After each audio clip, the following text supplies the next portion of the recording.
Curly Velasquez is a being of pure joy and curiosity through and through. Born and raised in Los Angeles, Curly is the host of PBS's Dead and Buried and the Super Secret Bestie Club. More importantly, Curly is a big thinker, an astrologer, and someone unafraid to lead with kindness.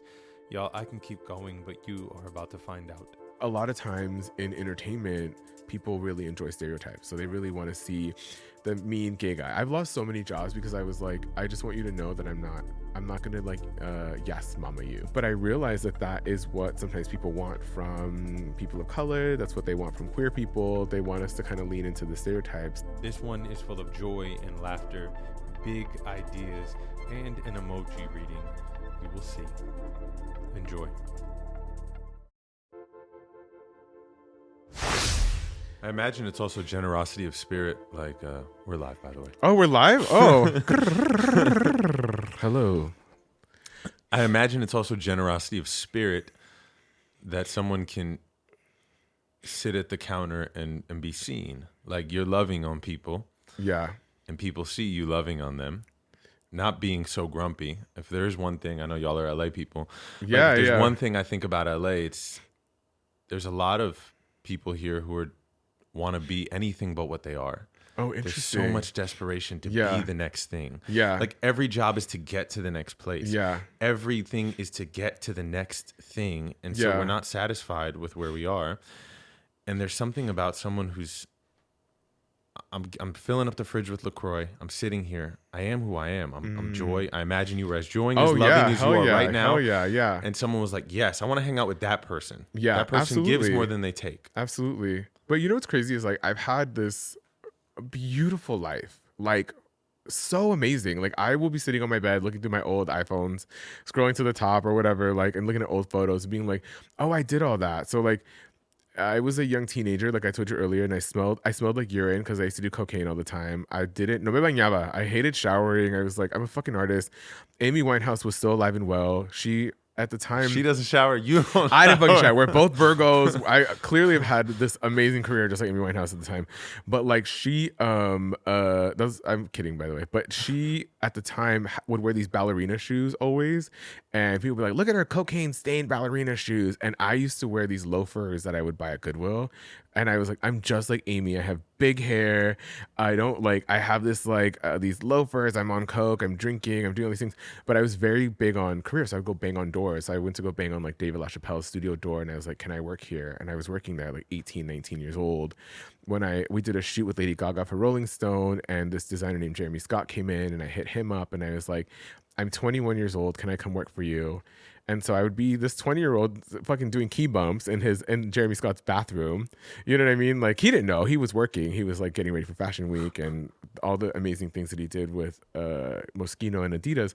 But I would be in there like just snorting shit, which might explain my insane allergies now. But all that to say, one of the original things that they taught me at La Chapelle Studios was that when people come into our studio, they're coming into your home. I don't give a shit what you do at the studio. This is your home.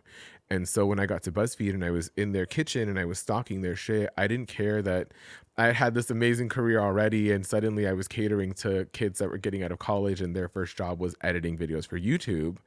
Like I had to put my ego aside and be like, this is my kitchen. And in my kitchen, I'm the king. So I used to fucking tell people all the time, like, I just cleaned that table. Like, if you're going to eat there, that's fine, but clean it up.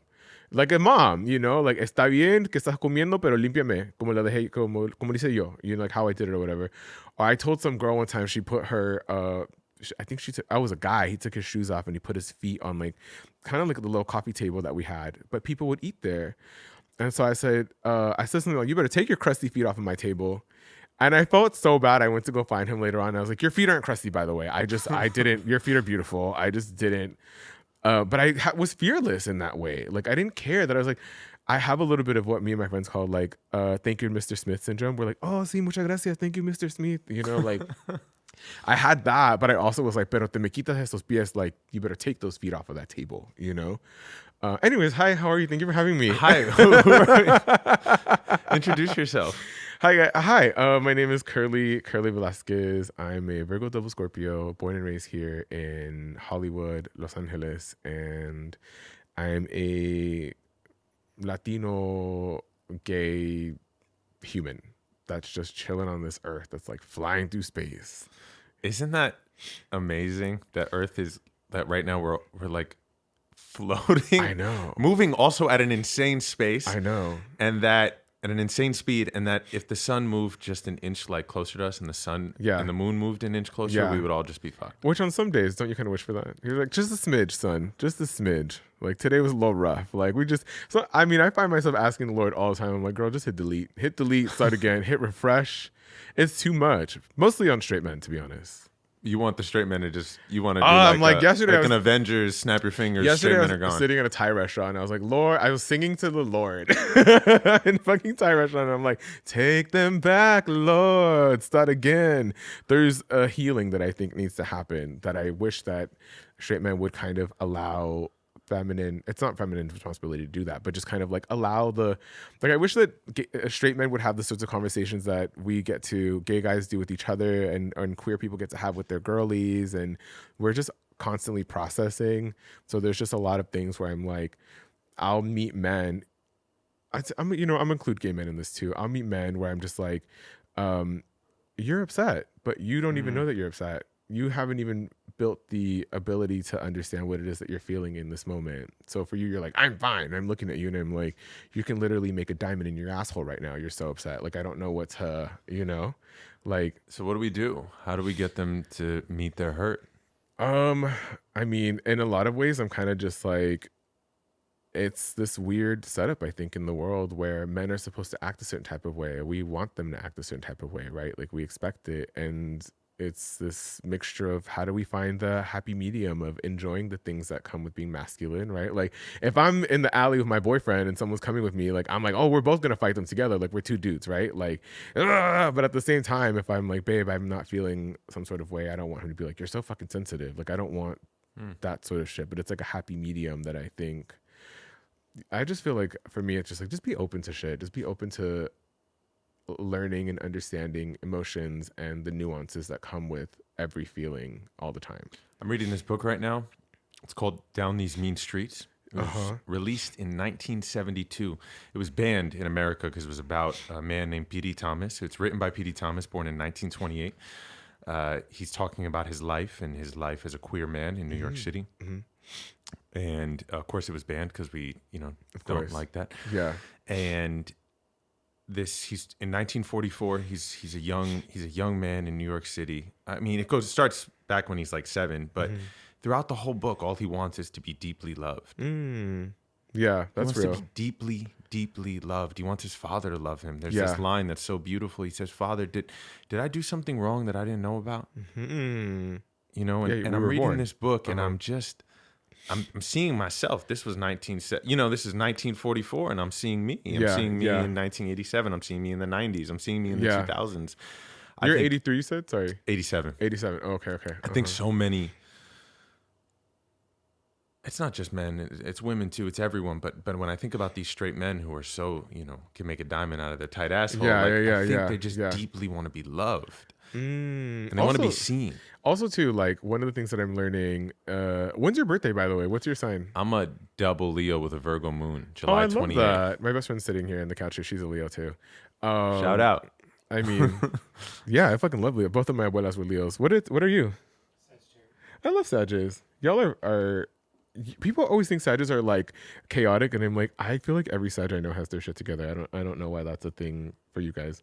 The Sag single-handedly set up, literally. Everyone's like, they're so impulsive. I'm like, I don't know. I feel like Sagittarius just gets shit done all the time. Like, there's no.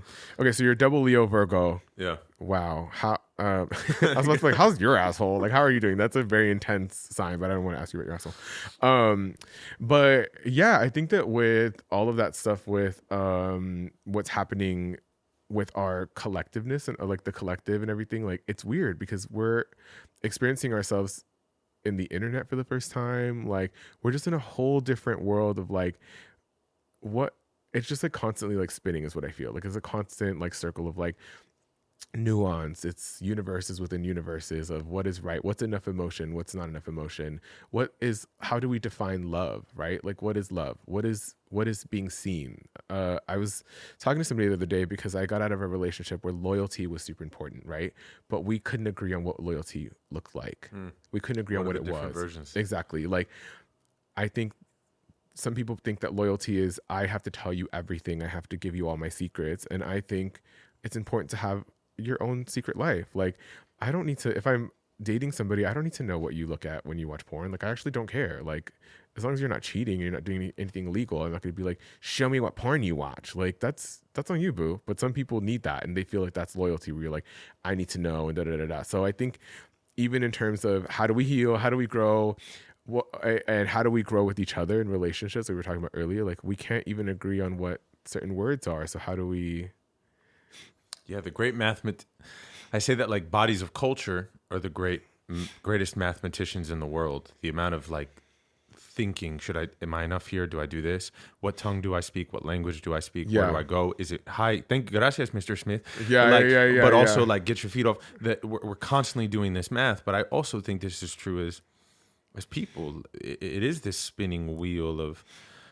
Lately, my word is dissolving. I'm very interested in dissolving. Okay. You know, I want to dissolve. And what does that mean to you? Dissolving is such a peace and a liberation. Absolutely. It's dissolving from needing validation from another person, which really starts with today. Honestly, this is day one. So Okay. not of dissolving, but of saying, I have a deep Buddhist practice. Amazing. And every day I say, may all beings be happy. May all beings be healthy. May all beings be safe and free from danger.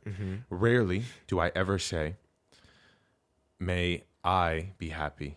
May I be healthy. Not rarely, never. And today was day one. Okay. I was like, before I say may all, I'm going to say may I. Oh, I love that.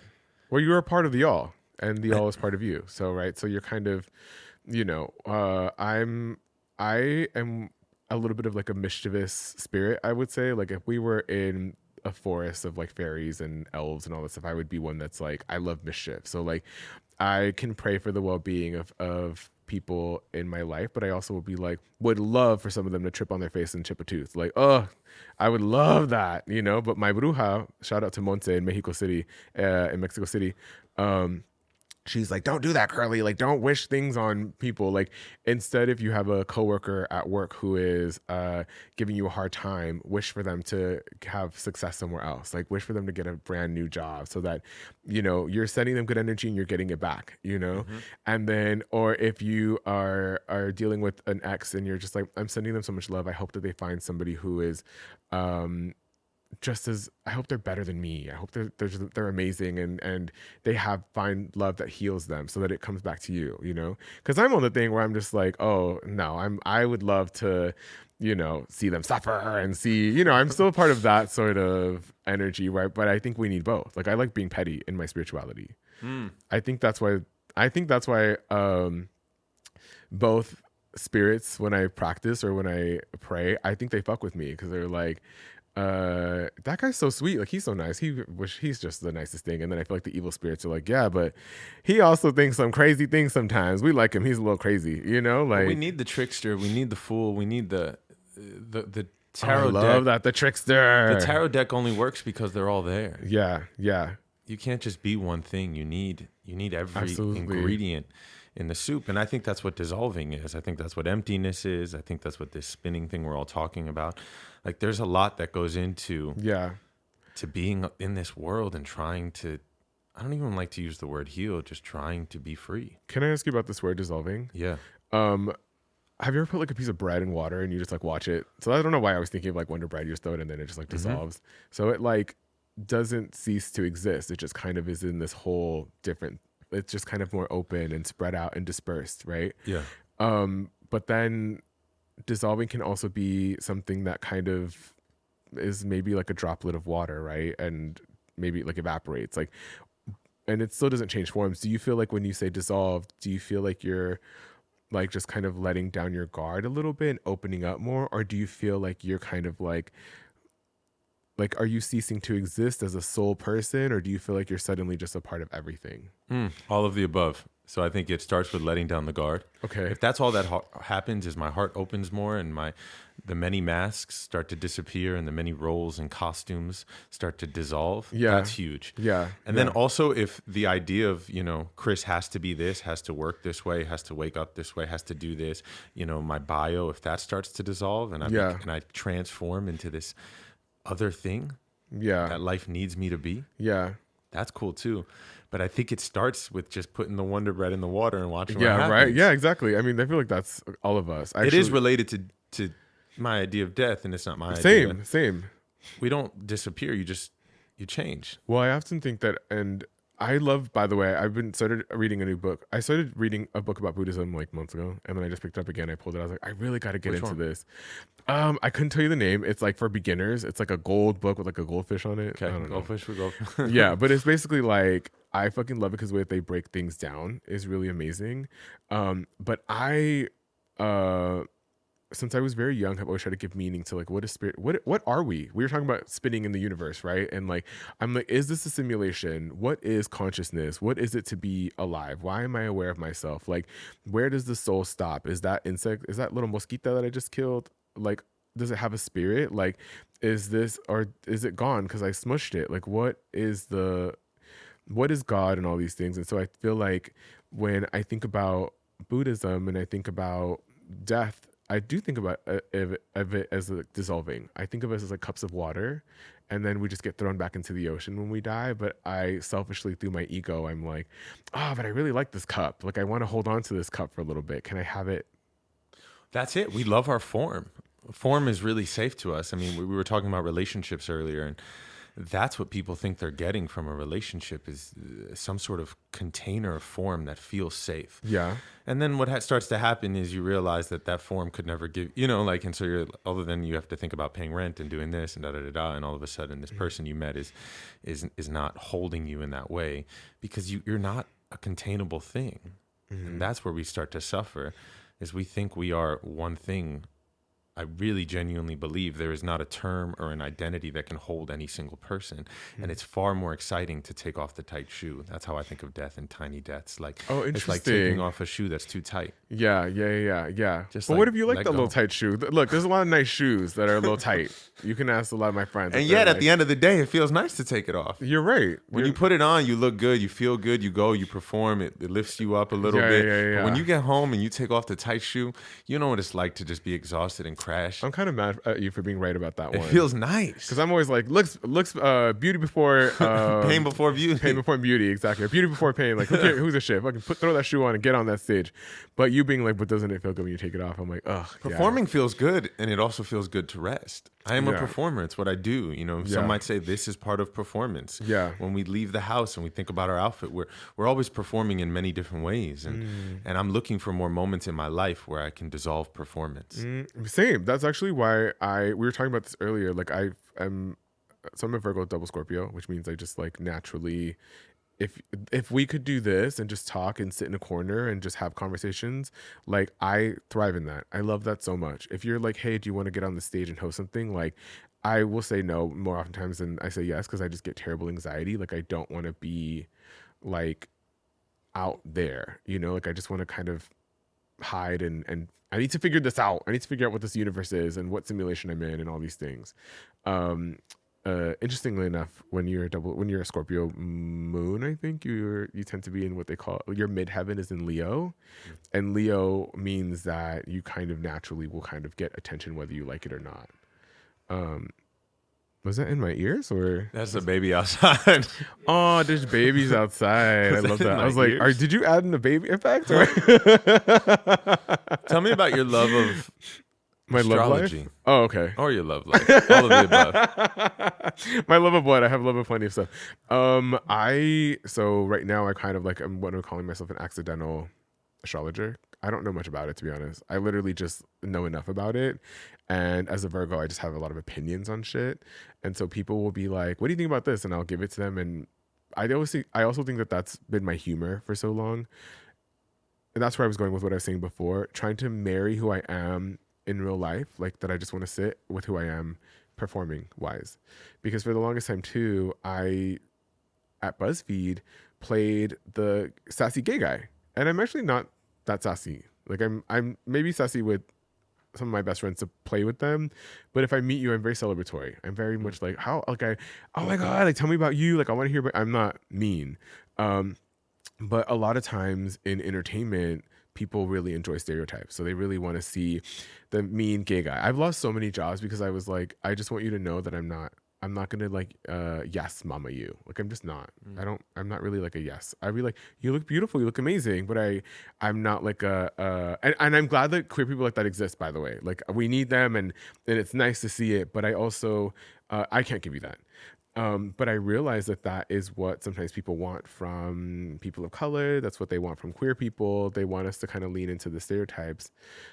Interestingly enough, I think even amongst ourselves, we don't recognize ourselves unless we do play into those tropes.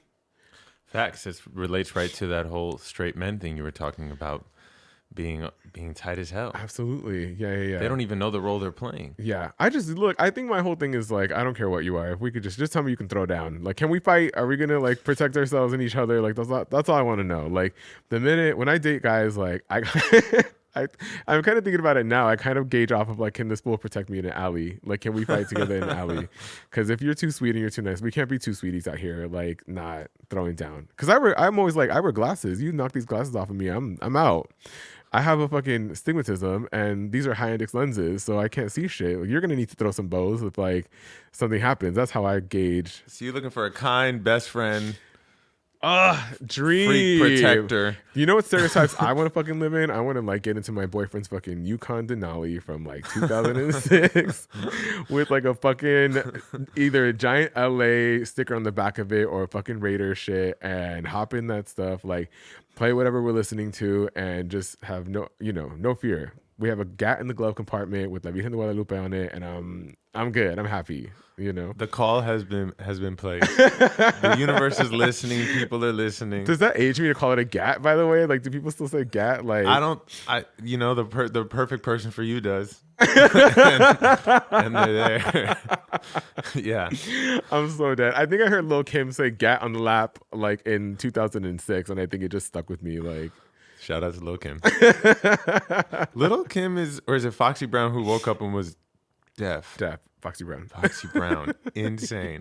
Yeah. I think of that randomly. Yeah.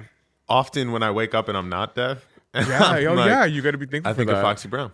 I mean, literally, I was on the freeway yesterday and I was blasting. I've been really into like, I'm always into the music that I grew up in was like 2000s hip hop, and so lately I've been like, I want to dress a little bit more like the way that we were dressing with 2000s hip hop. So like, big furs, big faux furs, big furs, ball caps. Like I kind of changed out of a big faux fur, and we were kind of giggling because Shanti's wearing one too.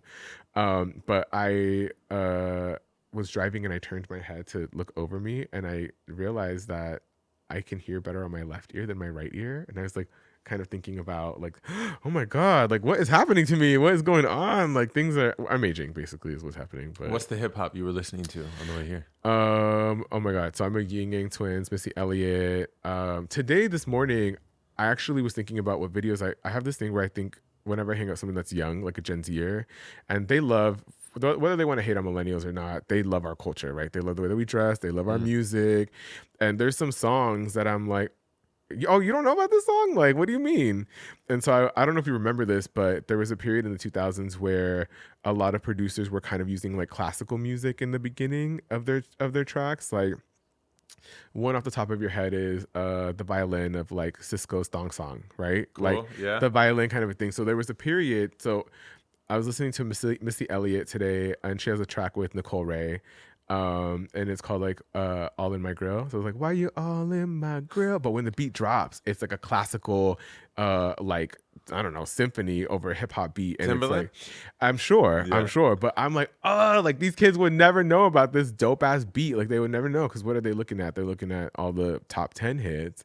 But this was a big song on the radio at the time. But that's what that was the magic of sample. The 2000s were unbelievable for sample so amazing, time. So good. I mean, my dad is always like, they don't, in the 2000s, like they don't make them the way they made them in the 90s. And I'm like, they don't make them how they made it in the 2000s. Like, I will say, I don't want to be that person who's like pepper was spicier in my day. Yeah, salt was saltier. I don't want to be that person, and yet at times I'm like this, especially with rap. I'm like, this shit is lazy. Yeah, this is lazy rap. It is lazy. Well, and the other thing too is like I stopped listening to hip hop for a long time. So in LA, back in the day when you were Latino, if you were black and brown and you like hip hop and you were gay, we only had a few clubs to go to. That was Circus and Arena. That was off of Santa Monica and Santa Monica and I think Highland-ish. And then all the white gay people would go to West Hollywood, right? So, and we didn't always mingle with each other because I didn't want to dance to Britney. I don't know how to fucking dance to like hit me, baby, one more. But I knew how to dance to like to the window, to the walls, like you just knew. But so I stopped listening to hip hop for a long time. And then I heard City Girls come out. I know City Girls are problematic, but I heard them come out and I was like, oh my God, they sound like so similar to what we were listening to back in the day. I think one of them was related to Trina, but I was like, oh, they sound like Trina, Diamond Princess, shout out Miami. But like, it was really interesting to kind of come back into it and be like, oh, I think that the hip hop that I like is just something that can make me dance. Like, City Girls are talking about how they don't want to talk to men unless they're buying them expensive furs, unless they're taking them out. Like, City Girls they're just so like bougie, and I fucking love it because I'm the opposite. I'm like, yeah, if you have a bus pass, I'm cool with it. Like, I don't care. You don't have to buy me shit. I'll buy my own shit. Like, I'm not really picky with who I date in that way. But I like the idea of being like, are you going to buy me a fur? Like, kind of being that person for a little bit, It could be faux fur. I love that City Girls brought you back to hip hop. Here we are, Rockin' Missy again. Oh, here we are. That's my jam. What did you grow up with listening to? Where did you grow up, by the way? I grew up in Queens. Oh, okay. You're a New Yorker kid. Yeah, Queens. Amazing. How do you like LA versus New York? I mean, you're talking about Buddhism. You probably love it out here. I think that version of maybe you thinking of Buddhism out here is not even. I think there's a lot of fake spirituality out here. Oh yeah, I mean, we all know that. Of course, I don't have to think it. It's obvious. Yeah, I mean, in religion, it can all be fake. Yeah, you know what I mean, people. Maybe it's not fake. That's rude. It's like I care less about people meditating so they can be better CEOs, which is how you care less about people meditating so they can. Oh, okay, get you. The spirituality is often sold to us as like, this is what this executive is doing, so you should do it. Or, okay, it's a lot of bypassing, and I think my relationship to my God, my faith, my spirit is one of being more engaged with the world. Yeah, like I really want to acknowledge that. While we're here drinking beautiful glass water from Mountain Valley, shout out to Mountain Valley. Shout out Mountain Valley. It's wildly wasteful. Okay. All at the same time. Yeah. And there are people who would love a glass of water, who would kill for it, who would fight for it. Yeah. And I think this engagement expands more of our consciousness. Like I'm just trying to be aware that while I'm in this studio with you, it is such a blessing, and I didn't even ask for this technology. Who made this? Who designed this? I don't even know how this works, and it's recording this, and these cameras and these people here, and so this like you sound just like me, by the way. I feel like I'm talking to myself right now. I'm like, am I dreaming? Like, why is this me? Because I agree with you. Like, what a blessing to be alive. Like, being able to get up and do whatever we needed to do, get ready, like even being able to use like our core muscles to get out of bed, right? Sit on the toilet, get back up from the toilet, like all these different things like that we don't appreciate until it goes away. Exactly. Which can go away so quickly. You don't love your teeth until you got a toothache. I mean, I know that's so real. But that's your so teeth true. is like out here not hurting right now, and that's so cool. Yeah. I know. But I think that's the beauty about being alive is like if you can't trip out on all of the things that happen to you and the mundane.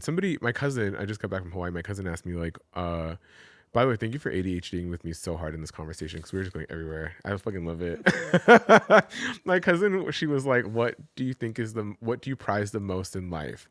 And I was like, the mundane. I live for the mundane. Like one of my favorite memories with my grandma, we did a lot. Like my grandma was one of my best friends. She's one of the funniest old women that I've ever met in the world, right? And on the internet. But I have this memory of her in her dementia. She started like rolling up my sleeves, like just sitting next to me and just started like rolling them up. And I just remember watching her old hands and her mind being somewhere else, and she's rolling up my sleeves. And I thought, that's so beautiful. Like that's just, it's so small. And I recorded it and I put it online. And I was just like, I'm going to miss these tiny, tiny just moments that like had never been before, suddenly are, and then never again. Right. Like, but they're just so like, it's like you think about like, oh, you won this award or whatever. And Have you heard of Alua Arthur, by the way? No, tell me. Oh my God, you would love Alua Arthur. I'll send it to you. So Alua Arthur is this really popular death doula. She's African American, and she was a lawyer, I believe, and she was just not happy, and she decided that she would get into just being a death doula. So now she does a lot of talks where she talks about what the processes of dying, what that looks like, and what people experience as they're going. And some of the things that she talks about is that people don't talk about the big awards that they got or the big moments that they think about. They miss like a vanilla shake in their mouth. They miss the way that the grass feels underneath their feet when they're barefoot, right? Like they miss the sunlight in their face because they just can't do that, you know? I had a show on PBS called Dead and Buried, and we basically talked about death. It was about everything death, how to get buried. What is it called? Like when you can assisted suicide, I guess. But they call it something different, assisted death or something. But I spoke to another death doula, and she was saying like the inevitable truth for all of us is that as we get nearer to death, our worlds get smaller, right? She's like, when you're young, you go wherever, you do whatever you want, but as you kind of get closer to death, your life suddenly is just your town or your city, then just your block, then just your home, then just a room in that home, and then just the bed in that room. And that is your entire world now. You just are seeing it from this bed. And so you kind of go like, if you can find happiness in this moment and sitting across from one another and being well lit and drinking really delicious cold water and having a wonderful conversation, like then you're constantly able to be like, oh, I'm so happy to be alive, you know? And, you know, to full circle it with all of these angry straight men. I was going to be like, but I still have those days where I want to hit delete on some shit. No, because... You know? If more people appreciated the mundane, we would have to acquire less. And if we acquired less, the whole system would collapse. The system is not designed to make you feel good about your life in this moment. But also, would you venture to say that the universe is not designed to be content either?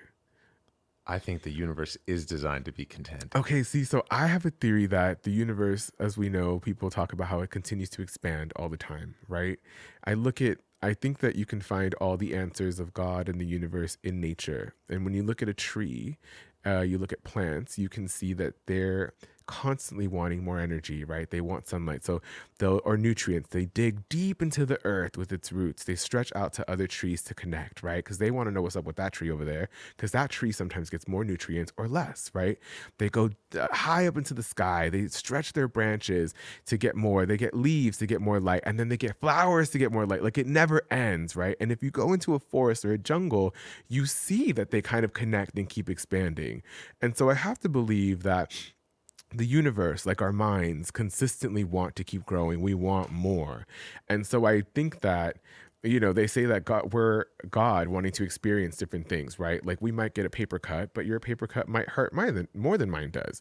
And so God gets to experience the levels of having a paper cut, right? And so I think that there is inevitably a very natural selfishness and a need and a desire to continue to grow and want more, because I think that it just never ends. And so while I think that you can be content with the things around you and honor it, it kind of is the constant push that you're going to need to keep moving forward and potentially have to kind of acquire more knowledge and more information. I'm going to yes and you.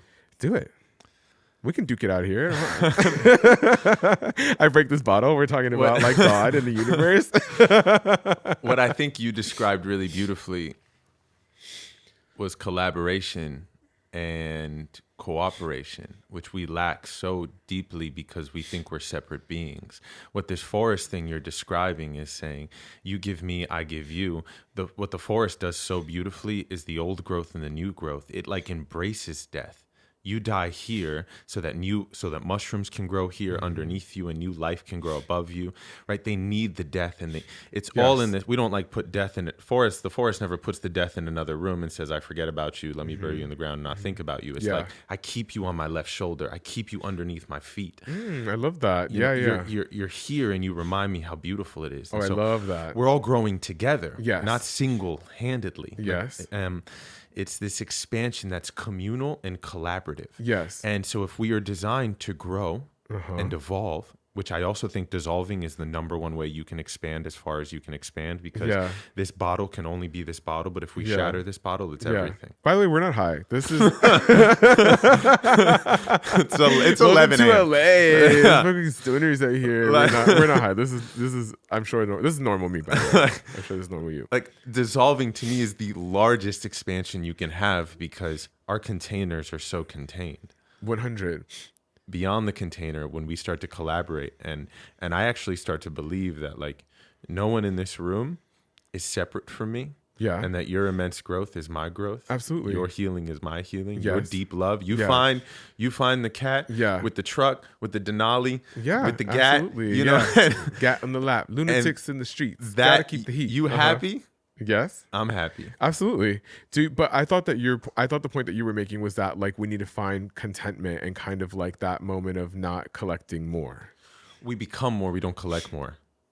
But what was your original point? Yeah, is that if we were to start, when you saw grandma's beautiful moment of, Yes. of pushing the sleeve up, Yeah. that contentment is expanding. You're remembering, like, you're growing in these internal Yeah. ways. Yeah. Or as in Tibet, they call themselves psychonauts. Everyone's trying to go see outer space. I'm trying to see inner space. Okay, I love that. Psychonauts. Psychonauts. Instead of an astronaut, we are psychonauts. We go to the inner reaches of ourselves, and we can go far, far, far, far, far. And so when you see someone like your grandmother, or someone do something so simple and beautiful, you go inside and you expand. You do expand. Yeah. But it's not with needing more. It's with seeing more. Which we is expand by having a viewpoint. Are we saying the same thing? But Yeah, just that's different why I words? yes I think and. we're I saying yes the same and. thing. Yeah. So you heard it here I first, yes and. guys. We're saying the same thing. Okay. We're just crazy universe people here too. What do you think God is? Can I ask you what you think God is? What I would like to say, it's gonna sound corny, but cornies are only corny because they're real. Corny's when you what? Because what? Like, corny's only corny because it's real. Like, the things we always say, that's cliche. Oh, okay, it's only gotcha. cliche because it's real. Yeah, I mean, Like- there's I don't know. There's some corny people out there. I'm like, I don't know if you're real. You're just corny. I think God is peace. God is, like, moments like this where I feel really happy with you. Oh, I love that. Thank you. And so what I wanted to say, but I'm just not there yet. It's like, oh, you are God. Yeah, I Things think that so made too. this table, this, the amount of hands and sweat and big thinking that had to go into this microphone. There's some God in here. Yeah, There's absolutely. some God in all of it. Like, nothing is not it. Yeah. What do you think? I think I actually was just talking to one of my gay besties. So me and one of my gay besties, we're fucking brujas. We like have crazy dreams. I have psychic dreams all the time. But we were talking about how we have a lot of dreams with demons. And he told me that he dreamt that he possessed a demon. And I was like, oh, I had a dream like that. Like, I had a dream that I was trying to escape, trying to like leave this room of demons. So I had to possess one to get out. And I was like, kind of walking around with these demons and being like, oh shit, they're gonna know I'm not real, and we escape. And he was saying that he was talking to a demon and he was trying to call for God and be like, protect me. And this demon was kind of like, oh no, I'm actually more ancient than this God concept. Like, this is new to you guys. I'm older. And I was like, oh, actually, that's what I actually, when I think of God, I think about it as all encompassing. I think it is the devil and God and good and evil and demons and angels. I think it is all part of God. We think of demons as, they punish evil people. I'm like, isn't that good? Isn't that what, like, isn't that what the justice system is supposed to do or whatever? Like, fuck the justice system. But, like, you know what I mean? Like, in the perfect world. And so you hope that the evil kind of punishes people that have done hurtful stuff, is my understanding. But when I think of God, I think of everything that, I think it's the energy that pulls the atoms together. I think it's the Maya Angelou used to say, that which made the mountain and the flea and the stars also made me, right? Like, you can find all the components that exist in your body in space. I think that it's all just, it's everything.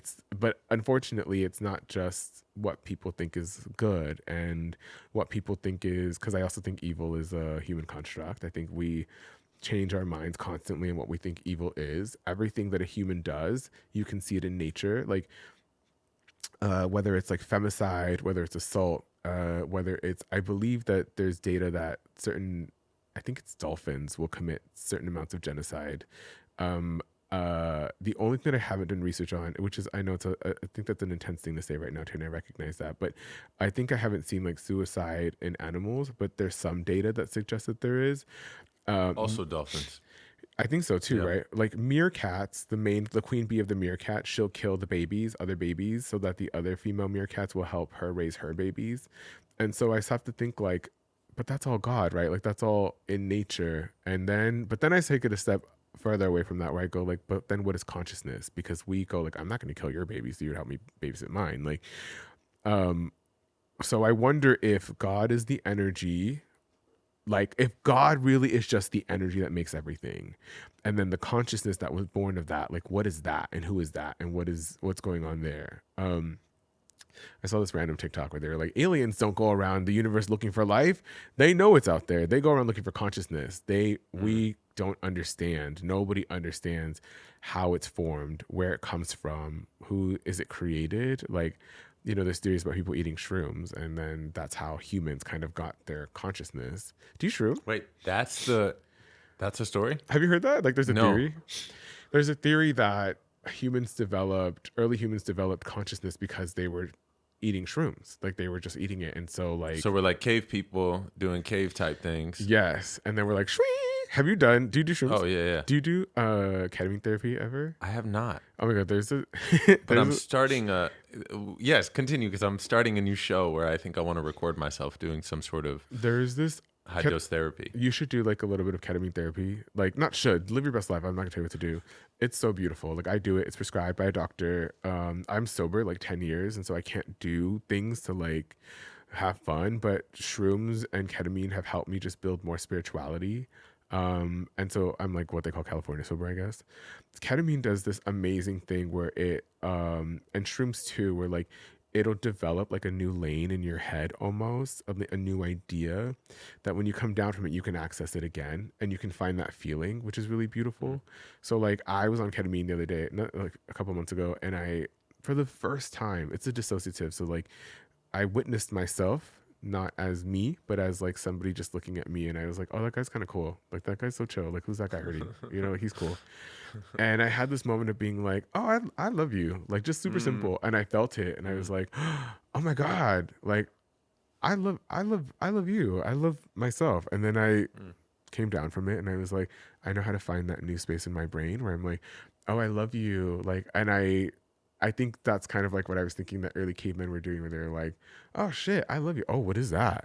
Like, but yeah, that's a theory that when you're doing the therapy, someone's there with you, headphones, there's different types. So like some people, I have a friend who would go into a doctor's office, and they actually, I think they hook her up to an IV and they give her the ketamine, and then she's being watched. But this one is such a small dose that they check on you daily. So you take it in the morning, and then they check on you that night. Like, they text you, and you text, and you're like, this is how I feel. And then you do it daily. I don't do it daily. I do it a little bit more, like, I guess you could call it like recreationally. Like, I just do it when I want to meditate, or if I'm going to like a party but I just want to be like a little relaxed, I'll do just like a smidge of it so that I'm just chilling. Because otherwise at parties as a sober person, I'm like, I hate everybody, and I'm like, why am I here?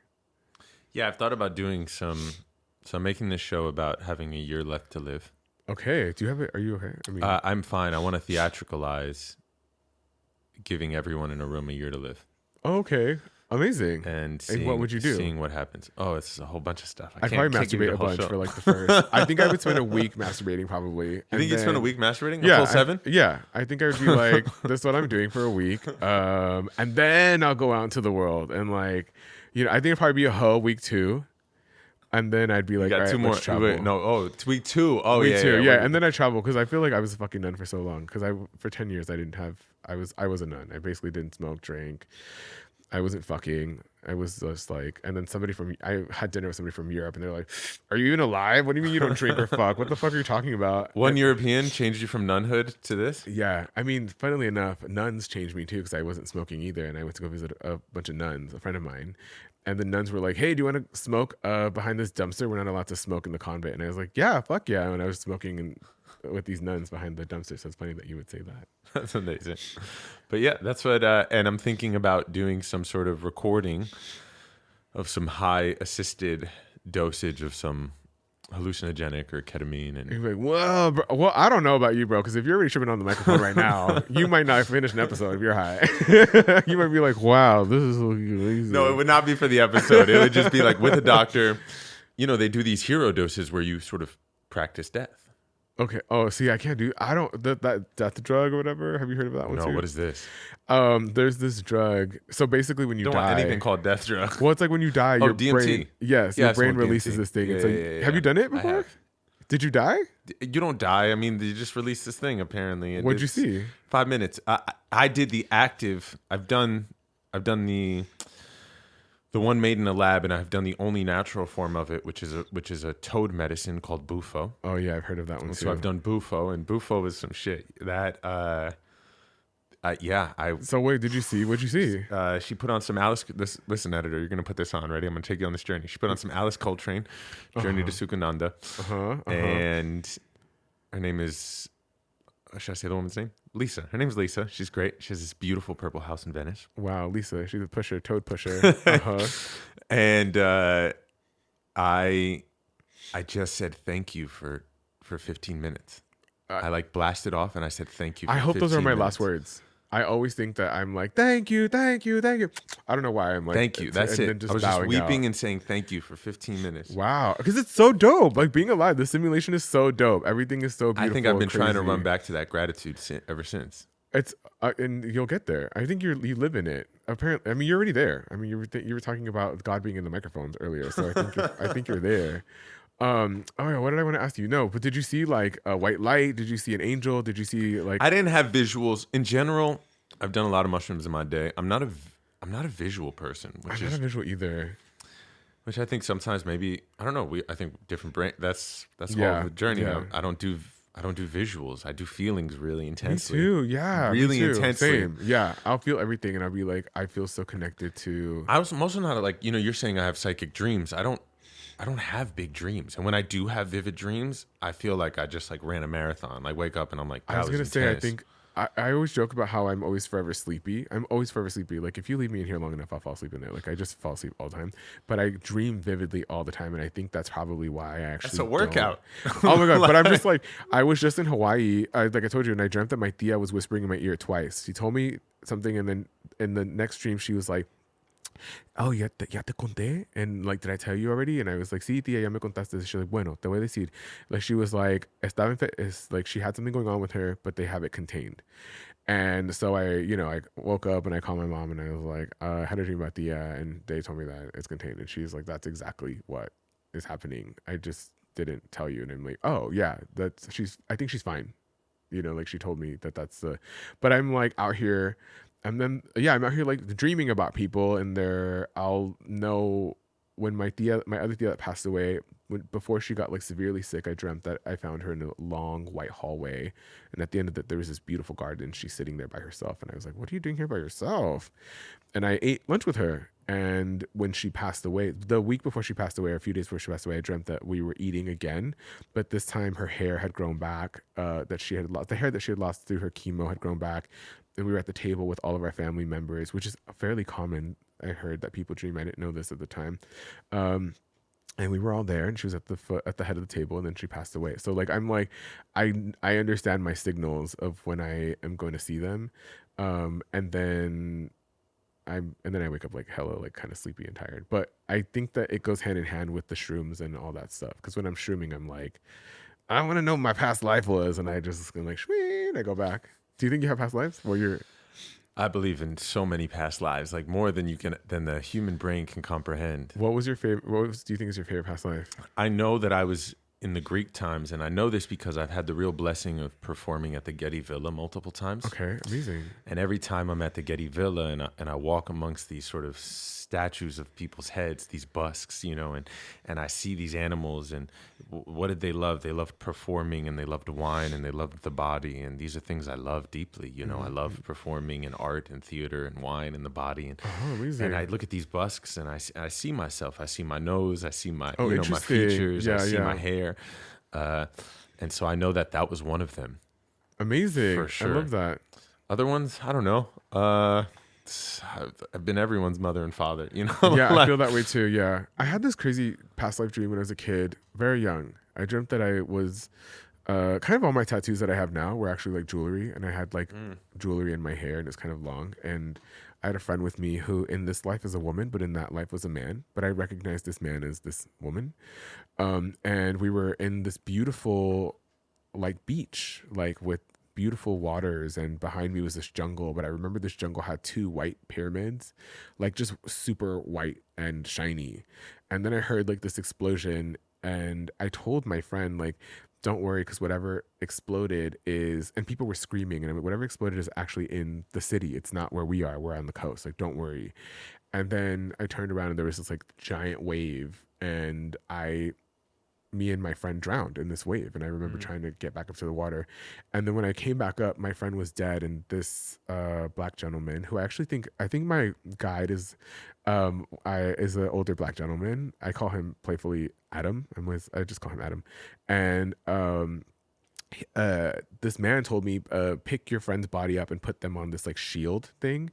And I was like, I can't pick this body up. I don't want to touch a body. And my friend appeared on this shield, and I woke up. And then as I got older, I was like, oh, I don't know. I was looking up earthquakes on the Nile because I wanted to know, like, I didn't know that the pyramids were at some point super white. I was too young to know that. I didn't know that Egypt or the Nile used to actually have a lot of like vegetation and plants at that time, I guess. Like, I didn't know that either. And I'm not sure. I've had a lot of people be like, somebody was like, you were in Lemuria. And I'm like, somebody else was like, that's Atlantis. I'm like, I don't know what the fuck I was. I just know it was a dream. And that's what I think, I think that's why. And I feel like I wasn't royalty. I feel like I was more like religious. I think I've been a priest in a lot of lives. I had one dream where I was, a cardinal. I didn't know I was just wearing red, and I had to do research on who wears red in the Catholic Church. And I was being taken to be beheaded. Like, they were going to kill me. And I just remember being led down these stairs and being like, oh, my own brothers, my own people in my church are going to kill me. And so every life, and in this life, when I was a young kid, I like 9 years old, I became obsessed with building altars. And so I would collect oils and flowers and candles and things to honor La Virgen de Guadalupe, the feminine only. I was like, I don't need these man statues. So I would have La Virgen de Guadalupe or Aphrodite. Wow. Interestingly enough. That's beautiful. My mom cured her asthma from a past life regression. Oh, wow. She had terrible asthma when I was younger. Yeah. And then someone got her some session with some famous past life regressionist. Oh, amazing. Hypnotist. She came home. She said, I was a little girl in a like basement, and I had mold. There was mold in the basement, and I got sick, and I died as a young girl. Oh, wow. And ever since then, she's never had asthma again. Oh, crazy. So your mom's kind of like also open to all these things as well. Yeah, softly. I'm sure that's in my blood. And my dad will say things like, oh, yeah, that's cool you do the Buddhism. I used love to do that. I love and that. I'm like, why you stop? No, I'm playing. What are your parents' signs? What's your mom's sign? What's your dad's sign? Oh, you tell me February 19th. Oh, my dad's a Cancer, Aquarius. July 7th, and February 19th. Aquarius. A Cancer and Aquarius. Interesting. That's water and air. Mist. That's cool. That's a good mix. 38 years. So your mom's the Aquarius. Yeah. They're fun. My dad's the Aquarius. Your dad's an Aquarius. Yeah, they're so much fun. My mom is sweet. My mom. You have to read my emojis. Okay, let's do it. Let's see how good I can be. I just told him that Yeah, tell him the skill set. I basically was told to just read some emojis on the fly, and I had to like read several people's emojis and tell them about themselves. But it's not a real thing for me. Like, it's not a real skill. Like, I haven't practiced. Let me see. Here we go. So basically what I do is I compare them to my own emojis. You have really interesting ones. Tight. That's a good. Okay, so I kind of go off of like what they have. So you only have 2 emojis that use the heart. Your number 1 is a heart one. So I feel like that already, I'm like, oh, they're probably just a loving individual because that's your top used one, You have somebody It looks like they're scratching at a wall, but that's you. That's me. What are you doing? Are you scratching at the walls of life? Like, trying to, like, get me out of here. Someone sent me a screenshot of me on television, and I turned it into a sticker, which probably says a lot. Interesting. You have 2 cake emojis and an egg. I like and you eggs. have olive. I love olives. But see, for me, an egg means I would be like, oh, what kind of brujeria were you doing? But this is why I'm saying, like, I'm not. Okay, but let me see. So then you have the sad face. You have a melting one. You have somebody smacking their face, like, oh, and then you have this. So I feel like there's probably something going on that you were like, I don't know what's happening. Like, I use this one a lot. I use the smash face a lot. Yeah, that's your number 2. But then you have like the nail one, the nail polish one, which usually means like, that's right, like handle that, or like, you know. But I don't know. Yours is kind of all over, to be honest. Yours is kind of all over, but in a way that I'm like, you use a lot of stamps too. Like, what is this bouquet that you're holding? That is, I once learned how to turn certain things into stamps, and you know what's crazy is you have a lot of stamps of yourself, which reads as double Leo. I thought about it. Tell me you're a Leo. I'm like, wait a minute. There's 1, 2, 3, 4. Not 4. There's 4. 4? Yeah. There's one of you scratching at the wall. God damn. There's one of you in the pool. It's terrible. There's one of you dancing, and there's one of you. It's terrible. Just fucking posing. I regret it. So you're a Leo. Got it. Great. Got it. I just like I did nothing but just read out his emojis. So there's no real. How many of me there are? But if I ever do, like, for Shanti, like, sometimes I'll like go into like what I call the in between, and my eyeballs roll back into my head, and I just start writing things, and I'll just predict things. And I'm pretty I think I'm pretty on it. Like, I'm pretty accurate with That's beautiful things. But I get really nervous to do that for people because I worry that I'm Shanti. I trust her that I can have the space to just open up and just flow. But with other people, I get scared that I might actually influence you versus tell you what's happening, you know. I had a guy who read my cards once, and he said, I can tell anyone how to predict the future. Getting people to understand why it's happening is the work. Oh, interesting. Getting somebody to understand why it's happening with the work. He's like, it's gonna happen, regardless if I tell you or not. Having some sort of intimacy with why you keep falling into the same habits, or why this medicine is taking place. Yeah, that's the work. Can I ask you a silly question? Yeah. Do you talk like this all the time?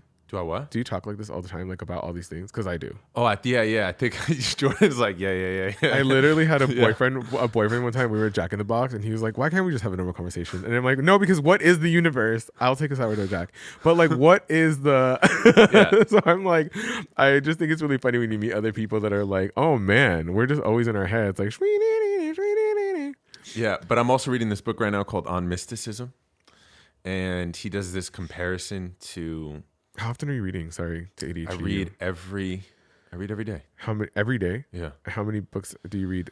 I toggle between sort of one. So right now I'm reading On Mysticism and this book by P.D. Thomas, Down These Mean Streets. Amazing. So I'll read like a fiction book and a nonfiction book. Okay, I love that. Every morning. I try to do that too. It's been helping me with my ADHD. You were gonna say something profound, and I fucking no. What do you do? How do you? But he compares. He talks about Hamlet, and he says Hamlet. It just words himself to death, literally, of trying to figure it out. And I think part of dissolving is I would love to move past this needing to figure it out. Same. Because we can, as Hamlet did, word himself to death. He destroyed his love with Ophelia. He destroyed his mother. He destroyed his father. He destroyed his kingdom. He murdered everyone and himself, just trying to figure it out. Yeah. He could have just lived. I saw this thing that was talking about, to your point, that you don't ask a beautiful song or a really good song why it's so good. You just kind of enjoy it. He makes this comparison in mysticism that like the song is such a beautiful understanding of an experience. Yeah. And so to live a mystic life is one to just be in the song. But I like both. Like, I'm like, yeah, I fucking enjoy the song, but I also want to know how did you do it and what is it about and why am I here and what is music and why do we all like it and what is the whole thing and why is it the universal language for everybody, and then it gets exhausting and then you die and then that's it. And then you die and that's just the beginning. Any last questions for me? Wow. I love how the Leo was like, oh, I'm going to come talk to you. And then it ended with like, do you have any more questions for me? It's a whole other hour of like, let's talk about your life. No, we're just, any last words? That's to not share what you with said. us? But damn. Okay, wait. Now I want to, last words. I don't have any last words except for live your best life, diva. Do what makes you happy. I think that at the end of the day, what's the word for like not as seriously, like as lightly as you can hold life, I would say hold it, enjoy it, like it's not real. And the inevitable that I've watched two people that I really love die, like go from being healthy strong women just to go into being essentially just flesh and bone, right? And then dust being like lowered into the ground. And so I think that kind of might sound morbid and scary to a lot of people, but it should, much like Alua Arthur says, inform the way that you live your life. Alua Arthur says like you should die from a life worth living, or like live your life like as hard as you can, and you kind of get to the end and you're like, oh, that was so worth it, like I died from it, it was so worth it, you know. But it's not that serious, babes. Like you farted by accident in the library and your crush heard it, which happened to me one time, and no one cares, no one's gonna remember, and you just keep it moving, and then I die, he dies, and nobody will remember in history that you farted in the library by accident. What about your last words? I love that. Don't put me on the spot. Just kidding. Do you think you have also, so you've witnessed two people you love pass? Yes. But also, do you think you've had, in our sort of small time here, I think I've noticed mini deaths in you. You know, like, bitch. No, I'm kidding. I'm kidding. Just in your, excuse me. You know, in your time, like you're so open about, you know, I was this, or I was an addict and now I'm sober, and just these tiny deaths that I love it. Bring you closer to a world where you can actually embody what you're saying. Let go lightly.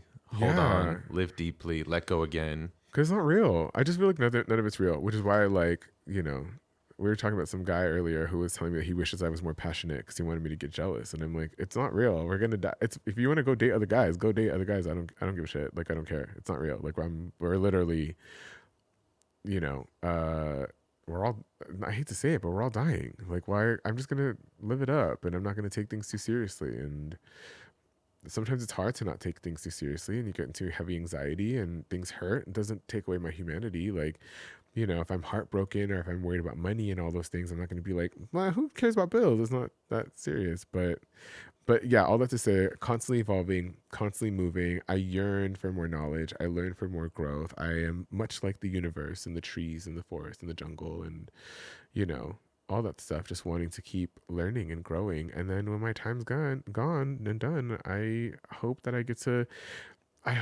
say thank yous. That's crazy that you said that, because that's always been my thing. I actually want to write a thank you letter before I pop off and then have that read at my funeral.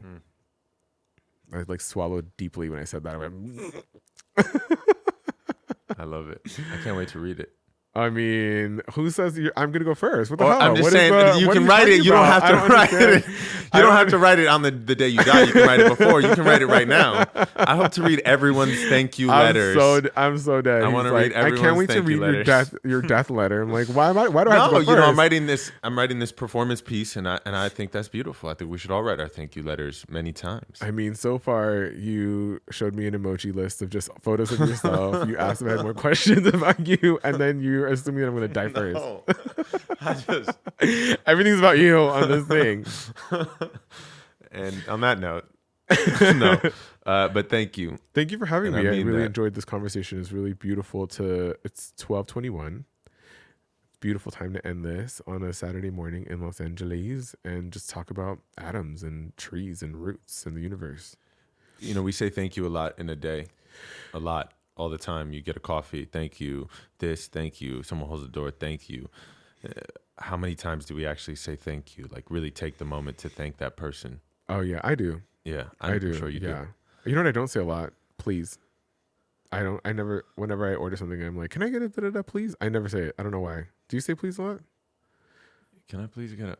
I don't know. I'll let you report back. Yeah. Do you say please? I think I do. There's two other people in the room with us. Do they say please? Do you say please a lot? Oh, so you're better than everybody. What do you say please? You say it in a different way. So if you always say, can I bother you for a straw?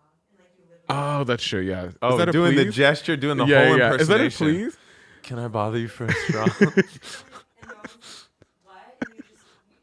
Can I? That's so true. Yeah, yeah. I literally went to Old Navy the other day randomly. I needed a jacket, and I was like, in the dressing room, like, I'm so sorry to bother you, but can I try some things on? And she was like, you're different. I like you. And she like helped me like shop. So thank you for that. But I don't say please. I should say please more often. Cool. Well, thank you. Thank you. I'm so sorry to bother everybody. Thank you so much for listening to us. To Goodbye. two fucking energy people over here. Well, bye y'all. Bye.